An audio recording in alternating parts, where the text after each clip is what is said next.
Era la sua passione da sempre, quando poteva usciva in kayak. Campione di questo sport, Massimo Benetton, 55 anni, è stato uno dei pionieri del kayak freestyle, dopo aver fatto parte della nazionale nella disciplina della discesa. Il 55enne veneziano si era trasferito da qualche tempo a San Candido. La tragedia è avvenuta la scorsa sera. L'uomo, assieme ad alcuni amici, hanno deciso per un'uscita sul torrente Aurino. Ad un tratto è accaduto il dramma. Il kayak si è capovolto.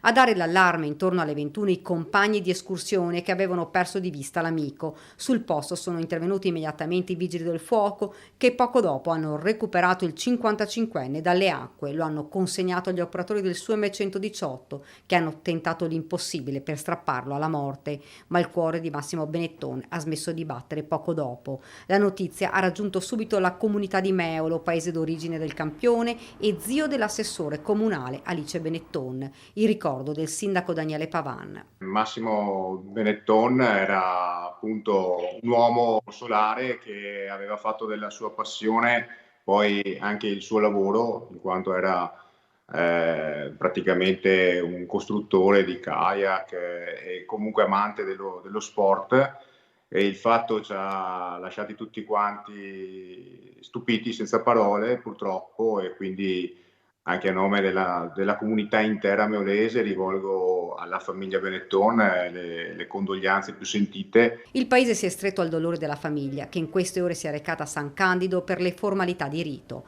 L'amministrazione comunale, ha spiegato il sindaco, è a disposizione per qualsiasi necessità.